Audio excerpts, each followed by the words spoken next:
पाकिस्तानियों, मैं इस वक्त इस्लामाबाद की अदालत जा रहा हूँ। बदकिस्मती से एक्सीडेंट हुआ, मैं थोड़ा लेट हो गया हूँ। मैं आप सबको बताना चाहता हूँ कि इन्होंने पूरा प्लान बनाया हुआ है मुझे अरेस्ट करने का, और इससे साबित हो जाती है इनकी बदनीयती। मैं इस्लामाबाद की अदालत में पहले भी जा रहा था। इन्होंने जो मेरे घर के ऊपर हमला किया, वो ये मकसद नहीं था कि मुझे इस्लामाबाद की अदालत में पेश करना। मकसद ये था कि मुझे जेल में डालना। जेल में क्यों डालना? क्योंकि लंदन प्लान का हिस्सा है कि मुझे जेल में डालो।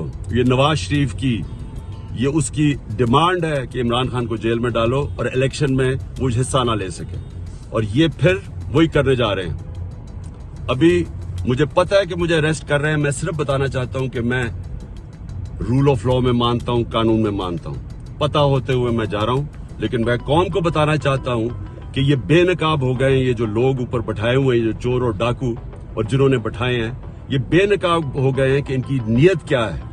नीयत कभी इस मुल्क में कानून नहीं थी। इसमें जंगल का कानून नाफिज किया हुआ है इन्होंने।